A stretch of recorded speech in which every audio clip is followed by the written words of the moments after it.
Auden altatója. Lélektest határtalan. W.H. Auden. Megtapad jobb válladon alvó védtelen fejem. Izmait hullámtörők, egykor így emlékezem. És már akkor ott tudom, lázformája szobrodat. Párduc lepke, lélegezz, vétlen, szép haló szobor, Apollón ujjaim alatt, páráld végig álmomat. Együttesünk határtalan, megőszülünk, kihull fogunk, bordáink nevetségesek, hidegen néz korbonznokunk, de fölszikrázik kétfelől, időn és kontinensen át, se magyar, se európai, a csillag összetartozás. A bonctan ebből mond, mit ért?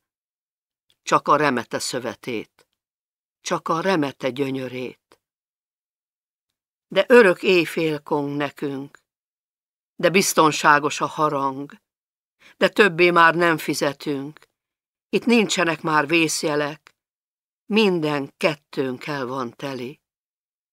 Hosszú nyakam, sötét hajad, nem kell formátlanítani, zeng-bong a fölfeslő tökély, merő ideg, s nem fáj az éj.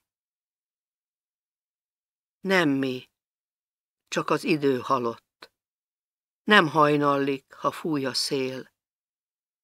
Jobb vállad, elcsukló fejem, mély márvány kultúrát beszél. Micsoda historikum!